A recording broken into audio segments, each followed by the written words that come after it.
Good afternoon. Hey everyone, how are you doing today? That was, let's see here, what preset was that? That was a tone cloud on the Spark. That was this says BB Blues. I don't know how much of a BB Blues it was, but it used the Two Stone SP50 amp, which I don't use very often. And had, here, let's turn the gain down a little bit.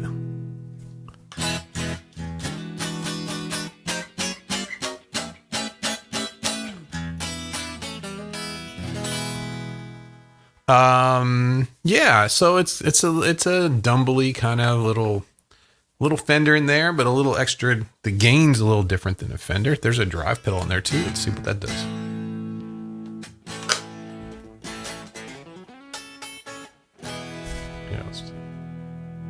There we go. Yeah, Tube Screamery. Okay. Gets rid of the bass. Okay, so we're talking about blues a little bit today. Let's see who's here. Oh, Coke was first. There we go. Looking for this. Yeah, I had to put it in at the last minute here.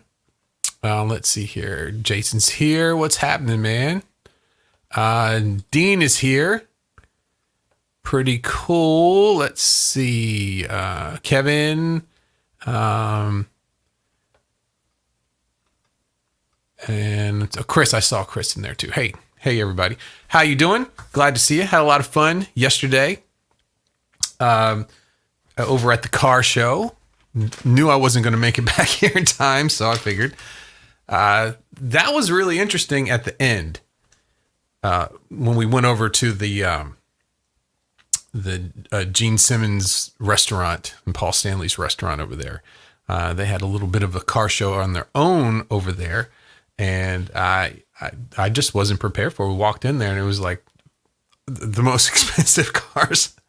And halfway through, I'm talking to you guys. I was like, should I be in here? Was I supposed to pay or something? I don't know. It was pretty cool.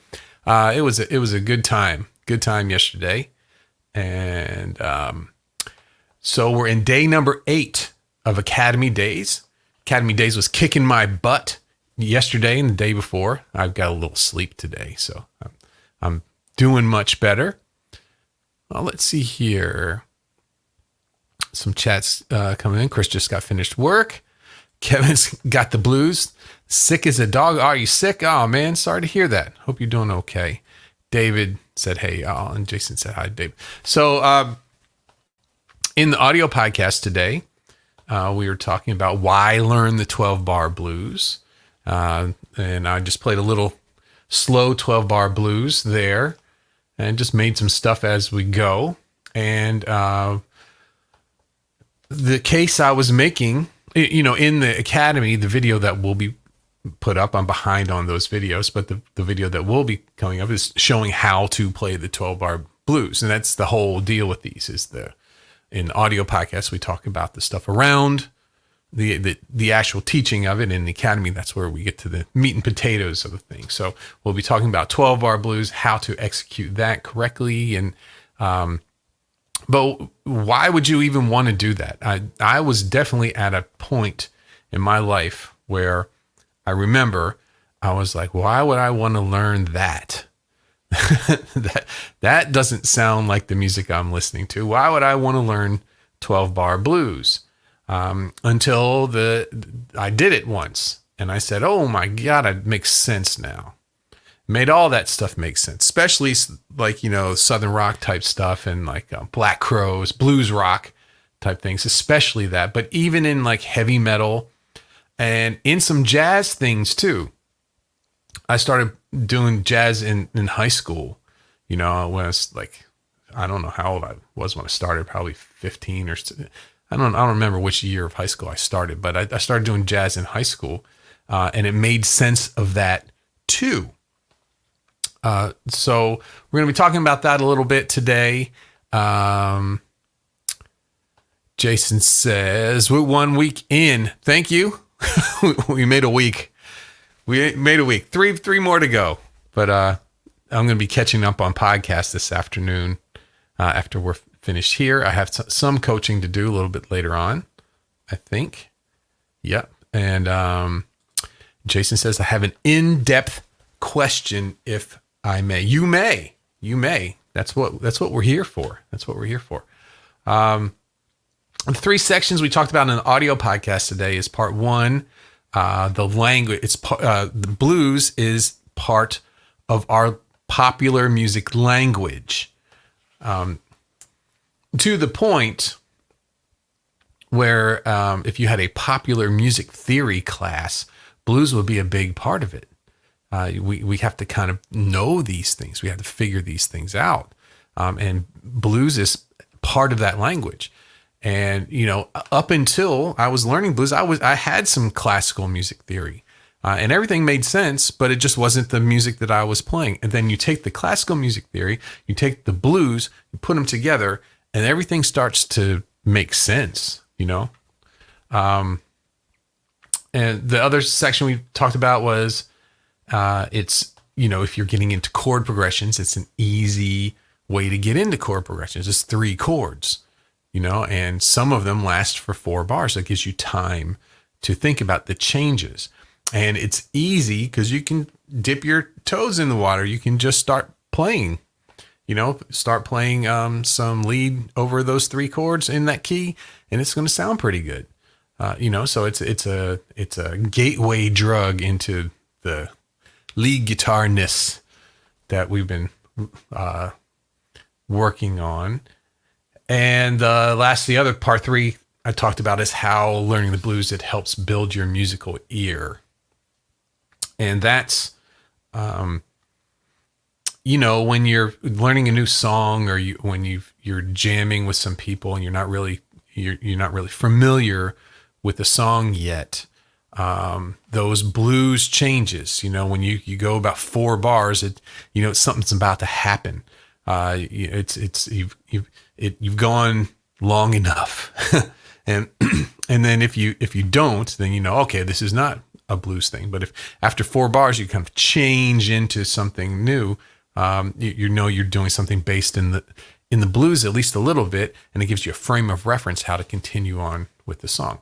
And also the tension, we talked about that today too. The tension of, the minor third and the major third together in a sound. The Hendrix chord, that's the sound of blues in 1 chord right there. If you think about it, right? That's the whole deal. That's what we're listening to. We've got a dominant chord, root, 3rd, flat, 7th. And we've got the sharp 9, which is another way of saying the minor third. In this instance, it's correct to call it the sharp 9 because we already have our major third. That's setting the sound, the tonality. But this other note, which could be called the minor third or the sharp 9, flat 3 or sharp 9, it's adding color and tension to that. So really, if you took blues and boiled it down, that's the tone cluster that we're dealing with there. Oh, okay. So Jason, here. Okay, let's take a look here.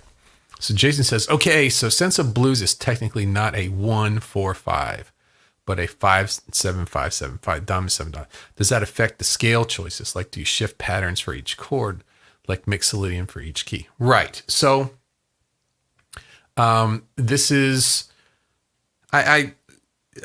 you hear about how Eddie Van Halen always says, break the rules, music theory is theory. It's kind of like, he says, it's kind of like a doctor who practices medicine. Right. So, that's what happened with blues. Before blues, you never would have a dominant chord be the 1 chord. Right. So what Jason is talking about is classifying this stuff. And the people who were playing it weren't classifying. It just sounded the way that they liked. That 7th chord in the beginning had a tension to it that was very much of their time. And it resonated and has continued on to this time. The way that it's taught, if that means anything, but the way it's taught is, you treat it like it's a 1-4-5, and you make the adjustment to match it to a dominant chord. So you're still thinking.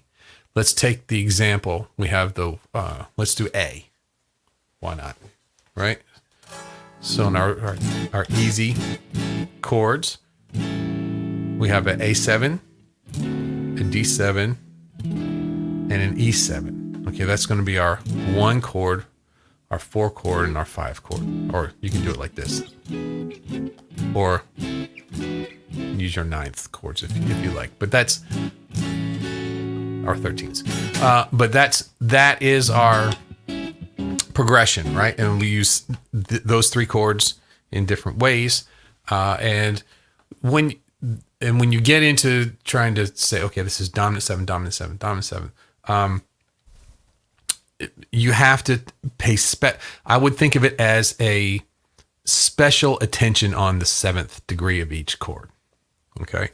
So the 1-4-5, I would think of that, that you play, let's say we're trying to play as inside as possible, which is not how blues is technically. Oh, Jason, no, man, it's not confusing it. No, it's a good question. It's a good question. So I would still think of it, the 1 as a 1 chord, a 4 chord, and 5 chord, as far as strong notes, as the A is your landing note. It's the beginning and the end of the song. It's the strong part. The 4 chord functions exactly like a 4 chord and a 5 chord. The 5 chord goes, technically always goes back to the 1, not always, but it draws your ear back to the 1 chord, back to the tonal center. So it's functioning as if it's a 1, 4, and 5 chord, but each of them have been altered to be dominant. So you have to keep that in consideration. You see people who play to the chord, playing mixolydian mode, right? That's the most inside sound over a dominant 7th chord.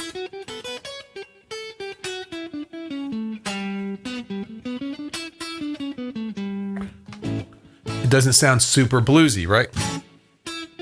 Yeah.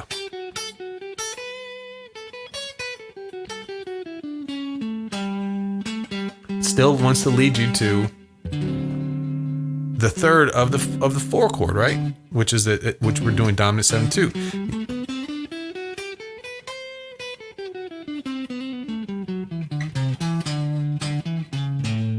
So there I'm on the D7 now. Playing chord to chord this way, I can think mixolydian. for that chord, right? So it'd be a D major scale with a C instead of a C sharp. And then back to the 1 chord.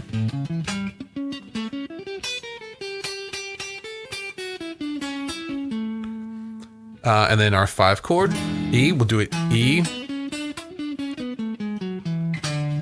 E mixolydian,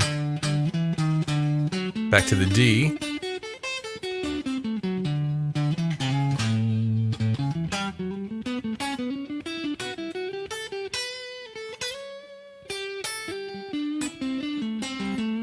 so that's what I just played is the sound of as inside as it can get for blues. Does that sound great?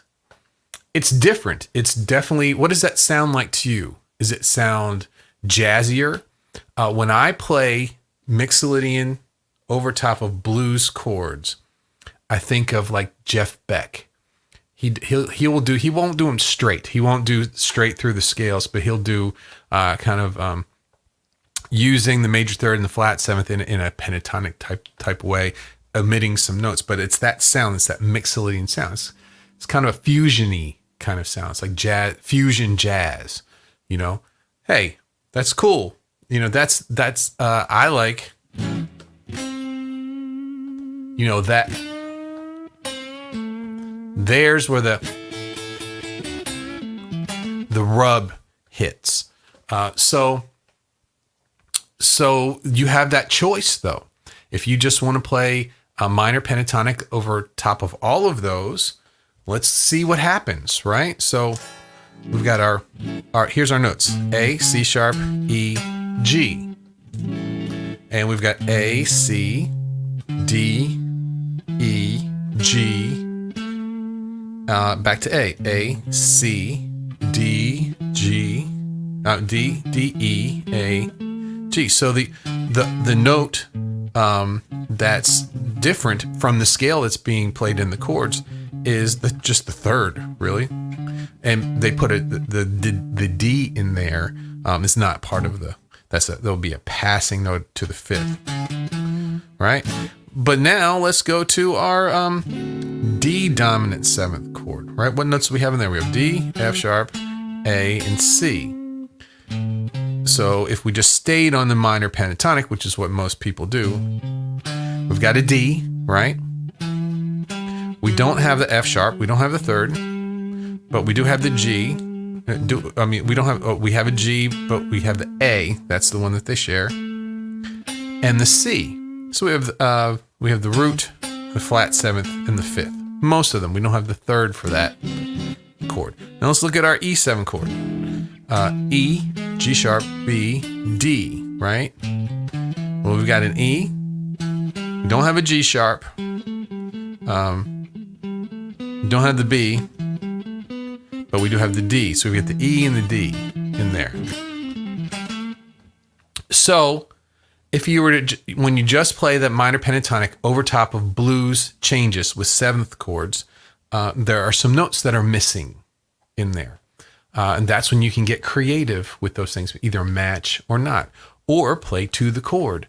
You have all these options in there depending on how you want to sound, what the song is. Well, what you're trying to match the song in the style of the music too. So to make a long story short, what we're dealing with is a style of music that came out of its own and wasn't beholden to things that have come before it. It didn't matter. So what we're trying to do is find a way of understanding it so that we can master it and move forward there. And so we do have strong, it's those two sides. We do have, it's like a diatonic thing. We do have that 5-1 progression that going from the fifth to the first, the resolving, that's the word I was looking for. We have that resolving sound of a diatonic sound, but we have a definite dominant sound for each of those chords. So mixing those two things together and how you do that and the choices that you make. Some people love just triads over that. Especially the old slide where they they do an open tune, right? Oh, usually like E. Let's see.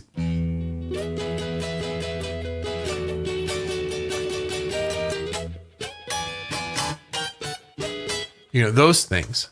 So you can go in as deep as you want with this. You can go crazy. And if you listen to some jazz players play over blues, because they're dominant seventh chords, you can do a lot with tension over dominant seventh chords. And because it's all dominant seventh chords, you can go crazy. You can just go diminished over all three, right? The A7.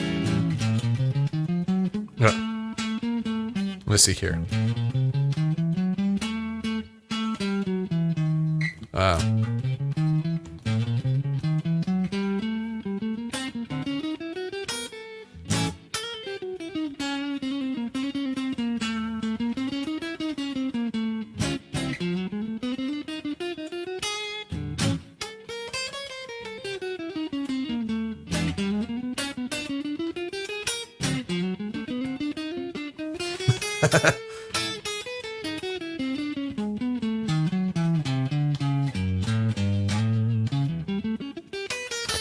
So the first couple times I went through, I just played a diminished type sound over each of those chords, and it has a ton of tension in it, right? But you could still hear the chords going through. So it's the blues is a blank canvas, and there's so many things that you can do with it, and just depends on how you want it to come across.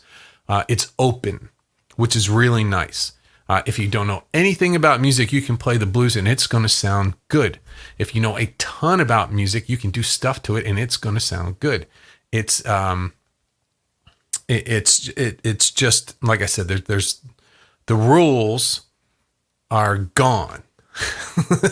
It's chaos, right? You can play. I've heard Kemo did a song, a blues song. I was listening one time. I was trying to figure out the changes, and I realized they never changed. It was one chord through the whole song. But what he did was because you know blues so well, right? We know the changes so well. When you would go to the four chord, he would sing at a melody as if it was over the four chord. He would sing notes that would match the four chord, but it never changed. The underneath never changed. I thought that was really, really, really cool. So made that song as basic as it could be, one chord all the way through, but you were still getting that changing, even though the bass player's just one note in it, you're still getting the changing of chords due to the melody notes that are going through. It's really, really interesting. And you know, blues, they talk about how sad it is too. You know, it's so sad. I don't know. I played in blues bands for years. I don't remember one person being sad at any of our gigs. There was a lot of alcohol going around and lots of smiles. So, you know, there is sad blues, but not the kind that I used to play.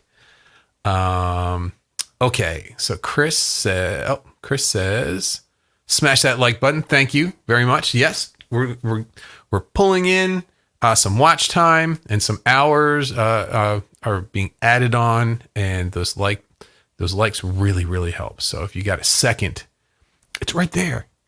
It's right. Let's see here. It's right there. Maybe it's over here. It's a thumbs up, you know? Hey, Chris said, it's a lot to take in, Jason, working on this sort of stuff in my coaching at the moment. Just got to chip away to keep moving forward. It takes time for your brain and ear to absorb it. Yeah. And the biggest problem is ourselves, right? Like I said, blues can be as difficult or as easy as you want it to be. Of course, we want to be able to do the difficult stuff, so we always are looking to do that. But just take the next step. So if you're playing over something and it doesn't sound like you're really matching what's going on, or it sounds like you're just playing the same scale up and down, then it's time to start looking at, well, what is it I'm playing over? That's the time. Jason said supermodal. Yeah. Yeah. It gets crazy. Jason says, thank you, Lee. Sorry if that was brain melting for anyone. I love the theory. Yeah. And this is, you know, this is another thing. Who's the guy, the older dude that's on YouTube all the time? I know we're on YouTube, but we're not really on. We're not one of these big, who's the guy? Rick. You know Rick Beto, that guy. He did a. I don't watch him too often, but every once in a while I'll catch something if his title interests me. And I saw one of his videos that said something about why does all music suck now? There's something like that. And he said it was because they lost the blues to it. They've removed, if you look at the songs that, and Zeppelin and all of the hard rock stuff that people still want to know, the southern rock stuff people still want to know, the old country stuff people still want to know, and the funk stuff that people still want to know. It was it was grounded in the blues. So I agree with them. The stuff now but see, back then in the 70s and 80s and 90s, there was also music that didn't have anything to do with the like disco and those kind of things. And there was always, that type of music that didn't have blues in it. And now it's just kind of all gone that direction. And that's when things start going south. To me, I agree with him on that too. Jason says you have to close chat on the phone to get the light. Yeah. Yep. Yeah. And there's the arrow for the description, and then there's the arrow for the X for the chat. And that gets confusing for a lot of people too. Okay. Right. So we're talking about choices for playing blues, and what's Derek Trucks is a player that I like to listen to from time to time. And Derek Trucks, I used to see him play in Macon when he was a little kid. It sounded exactly the same. He's been good since he started, I guess, one of those people. But he tunes open E, like Dwayne Allman did. So he tunes open E. So that Elmore James, this stuff, with the major third is a big part of his sound. What's really neat about him, things that he practiced with open E for so long. Now it's not geared towards that anymore. He knows how to hit those minor thirds. He's playing scales, modal scale, modal modes, and all sorts of stuff in his solos too. Plus the blues and everything like that. So that's a good player to hear, where his setup is naturally going towards a major third type sound. He's not always using it, but always has that option to go there, to go to the Elmore James stuff. So, okay. Let me go through here. We also went over all of the questions, and thank you to everyone who sent in their questions for last week. The name for the YouTube channel. So the majority went with Chris, who said the Play Guitar Academy there. That makes sense. That makes sense. The podcast thing doesn't really, you see podcast on a YouTube channel, and I don't know. It's just didn't really work for me either, but wasn't sure what to do. I don't know. I might call it something crazy too. I don't know. But thank you for that. All the questions for last week. We'll have new questions starting tomorrow. I'm starting to work on those as we go. And so let's talk a little bit more about blues. Who's your favorite blues artist? What do you like to? Jason says, sorry, this just came in. He says, I like Play Guitar Academy, maybe add live. Yeah, I had thought about Play Guitar Live, so that we'd have, it's kind of branded. So you have Play Guitar Podcast, Play Guitar Academy, and then Play Guitar Live, and make this basically a live channel. Although I do want to do some more of the Spark videos too. Thank you, Jason. I appreciate that. So let's see. And blues players too. The 12 bar blues form gets changed a lot. And what's the one, Still Got the Blues, right? People say, play some blues, play Still Got the Blues. That's not a 12-bar blues.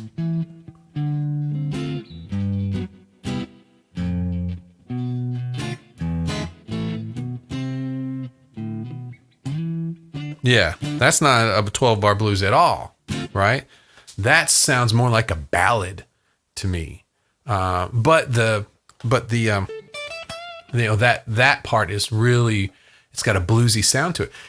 Gary Moore's a really interesting player too. If you listen to his tone, I heard that he used, something about his tone always sounded familiar. He used Marshalls and a DS1. And he's considered a blues player, and he sounds like a rock player to me, though. But Kevin says his favorites are Stevie Ray Vaughan and Albert Collins. Jason says I'm really into the Robert Johnson type open parlor guitar stuff too. Yeah, that is not easy.